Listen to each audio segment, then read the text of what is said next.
Gawin na lang natin itong last day na to. Wala nang ganito sa susunod eh. Ano pa kaya pwede natin gawin dito? Ay, grabe guys. Ang sweet ng EDSA sa Hong Kong, no, mga kalingap. Ayan ba yung sinasabi nyo na, ano, na may girlfriend or itong si Mariel ay lagi nyong nililink dito kay Papa Edo, kay Papa Eds. Sino yung mga walang magawa sa buhay, mga kalingap, na basher ni Papa Eds, no? Talaga namang, tag dito, talaga namang nagkakalat sa mga sa mga live, mga sa comment section, no, lalo na po itong sinasabi ni Kuya Bal na basher ni Kuya Edo, si Bernie. Ayan, si Bernie Solidad. Ito ba ay lalaki, babae, tomboy, bakla? Sa pangalan pa lang guys ay parang siya, no, bakla, or kaya ay dami account talaga siya, mga kalingap, no, kasi nga tumatago siya sa palda ng kanyang nanay, no, walang mukha, no, talagang malakas po ang loob niya mambas para lamang sirain, pabagsakin si Papa Eds, no. Alam niyo, mga kalingap, matagal na pong gustong pabagsakin niya si Papa Eds noong panahon pa ni Rina, no, at nung panahon ni Erica, na talaga namang grabe guys, hindi sila makamove on, hindi sila, ewan ko kung ano ba yung pinakain sa kanila ni Papa Eds. Iba na talaga ang may malakas ang karisma, pogi, at syempre napakabait na si Papa Eds. Kaya hanggang ngayon ay talagang pinipilit nilang pabagsakin, pero hindi po sila magwawagi, no, mga kalingap. At ayun nga guys, no, dito sa live ni Kuya Bal, no, kagabi, na talaga namang itong si Bernie Solidad ay kumakalat, no, sa comment section, lalo na po dito kay Kuya July, na talaga namang nandiyan po siya para mambas at kung ano-ano po ang mga sinasabi dito sa EDSA, mga kalingap. At syempre, no, hindi po tayo papayag na magkalat ng ng lagim ng kung ano-anong mga fake news ang mga pinagkakalat diyan sa mga comment section, mga kalingap, no. Kaya kayo, mga ka-EDSA guys, mga kalingap, kung nakikita nyo man sa mga comment section yan si Bernie, no, at wala pa rin tigil na pangbabas dito kay Papa Eds, no, banatan nyo, mga kalingap, para matunaw yan, no, yung mga buzzer, no, banatan nyo yan sa mga comment section at magtulong-tulungan ng mga supporters po ng EDSA para po matunaw sila. Kasi po mga yan, mga tawag dito, mga supporters yan na gusto lamang guluhin or pabagsakin po ang dalawa, no, si Beyonce at si Edo, lalo na po si Papa Eds, na talaga namang, kasi nga vlogger po siya, at ayun, no, hindi sila makamove on kasi nga iniwan ko, no, si Erica or what, or mayroon pa silang ugnayan ni Erica. At dito nandito na naman tayo ngayon kay Mariel na girlfriend daw ni Papa Eds. Ano ba yan, mga kalinga? Para naman tayong mga pinanganak kahapon, no? Kapayag ba yan si Beyonce na kumain sila pareho sa isang sila, palitan sila ng noodles at uminom sa isang tubig lamang, mga kalingap? Papayag ba si Papa Eds or si Beyonce na yung laway nila ay naghalo-halo na dyan, lalo na po si Beyonce, no, mga kalingap? Kahit ako hindi ako papayag, kahit pa yan matalik ko kaibigan, no, matalik ko kaibigan, tapos magpalitan kami ng isang iiniinim lamang, ako po hindi ako papayag, mga kalingap. At syempre, kung if ever na may kung na nga, may if ever na may girlfriend nga si Papa Eds, papayag ba kaya yun na ganyan ang ginagawa nila ni Beyonce? Magyakapan sila, babahin, no? Inaaba, kaya kung may tao sa likod, inaaba itong si Beyonce. Yun nga, kakain sila na magkasalo, iinom sila sa isang bote lamang, mga kalingap. Papayag nga kaya, mga kalingap, ang girlfriend nito si Papa Eds? Talagang mga kalingap na na talagang may gustong sumira lamang, no?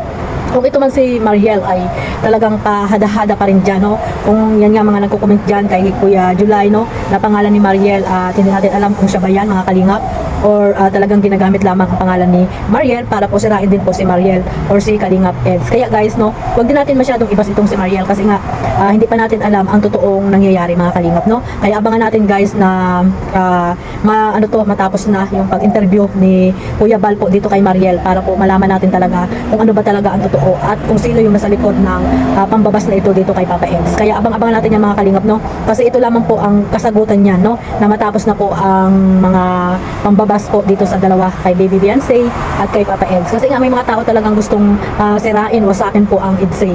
Kasi nga noon pa yan, mga kalingap, na talagang gusto po talaga nilang mawala itong si Papa Eds dito kay Beyonce, mga kalingap. Diba marami na mga issue yan, na mga nakaraang issue, may ganyang issue na, mga kalingap. Kaya hanggang ngayon ay talagang hindi po sila tumitigil, no. Kaya ayan, abangan natin guys kung sino man ang nasa likod niya, no.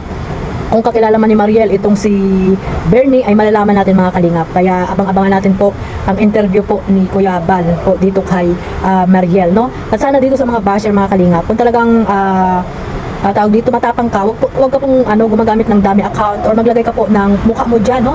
Yung pagmumukha mo dyan, kung ano ba itsura mo dyan, ilagay mo po para naman maganda, no? Maganda ang laban. Kasi po, parang ang pangit naman na nakikipaglaban kami or pinagtatanggol namin si Papa Ed sa'yo, pero wala ka namang mukha dyan, di ba? Hindi ka naman lumalaban ng patas, di ba mga kalingap? Kaya sana guys, yung mga basher dyan, ilagay po yung tunay ng mukha. Kung talagang matapang po kayo, ilagay niyo po yung totoo yung mukha dyan, no? Yung mga pagmumukha niyo dyan, kung ano ba itsura ng mga pagmumukha niyo dyan. Ilagay niyo po dyan para po mai-thumbnail pa kayo, mga kalingap. Mas maganda yun para lalo kayong sumikat, di ba?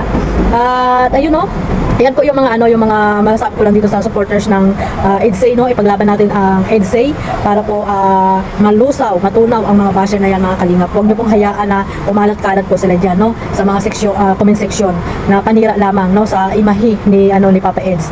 At kay Papa Eds lang po tayo maniwala, syempre. At kay Beyonce, mga kalingap. Nakita niyo naman dyan, si Beyonce nagsalita na ang first love niya po ay si Papa Eds, mga kalingap. O, di ba? Kinilig nga si Kuya Bal. At syempre lahat kinilig dahil sa mga video nila na nakikita yung mga BTS ni Kuya Bal, yung mga legit na bulong ni Kuya Bal, di ba mga kalingap? Kaya mga supporters po ng ng EDSA, no? Suportahan po natin sila at syempre si Kuya Bal, no? At kay Edo lang po tayo maniniwala, no? Dito sa dalawa sa EDSA at wala na pong iba. Kung talaga pong tunay po kayong sumusuporta dito sa EDSA, ayan pareho niyo pong mahalin, mga kalingap, no? At sana wag na kayo magsalita ng hindi maganda. Bagkus yung mga basher po ang dapat nating banata, no? Lusawin para hindi na yung pakalat-kalat, no? At nagbibigay ng mga fake news na hindi naman totoo, no? Sana malaman niya ni Kuya Bal kung sino yung mga nasa likod niyan. At syempre ako meron na din akong niyan yung mga nasa likod niyan, mga kalingap. Alam nyo guys, parang sila lang din yung gumagawa dati pa na dito gusto lang pabagsakin si Kuya Eds, no? Yung mga supporters po ng Rina, no? Supporters po ng Erica, yan po. Sila lang din po yan, umiikot-ikot lang po yan, mga kalingap. Syempre, pumasok po dyan si Mariel, syempre, magiging kakampi nila, di ba mga kalingap? Kaya abangan natin guys, abangan natin itong paghaharap ni Kuya Bal at ni Mariel. Sana nga totoo, no, na ma-interview itong si Mariel ni Kuya Bal Santos Matubang. So ayun guys, panoorin natin yung kilig moment ni Papa Eds at ni Beyonce, mga kalingap. Ayan, maraming salamat po sa bagong subscriber ko sa community po ng EDSA. Ayan, sana po tuloy-tuloy lang po ang suporta ninyo po sa aking YouTube channel. At mag-ingat po kayo, mga kalingap. Siyempre yung mga nagmamahal po sa EDSA, pagpatuloy nyo lang po yung pagsuporta ninyo.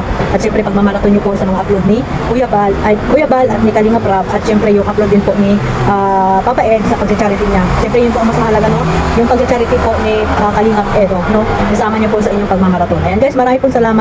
Mag-ingat po tayong lahat. God bless us all. Ayan, sama-sama po natin panoorin itong makakakilig na nakuha ko pong clip video kay Kalingap Rap. Okay na tayo. Nice. Gawin na lang natin itong last day na to. Wala nang ganito sa susunod eh. Ano kaya pwede natin gawin dito bago umuwi? Uy, ano pala ang prinsipe? Maling lakad bago umuwi. Susulitin ko na ang pagod na to. Kahit pa 1 kilometro, kahit pa 10 yan, 100. Okay lang, kahit mapagod pa. Basta kasama ka. Wow. Si King George, uy, ano bang meron kay King George?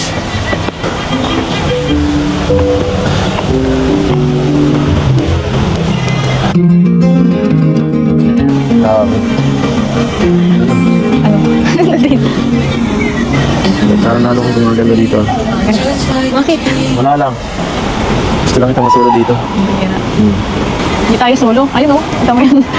Sa likod. Yan mo rin si King George. Ano yun? Support yan sa ating lab team. Ako lang ba? Mas lalo kong gumaganda dito sa Hong Kong. Di ba? Iyang ka eh. Iyang ka dito. Ano nangyari sa kamay mo? Ba't nagpapawis? Nagpapawis mo lang sa kamay mo. Gusto mo muna talaga yan. Nagpapawis ang kamay mo. Ano nangyari? Nilalamig ako siguro. Ano ba nilalamig? Ay, halika nga.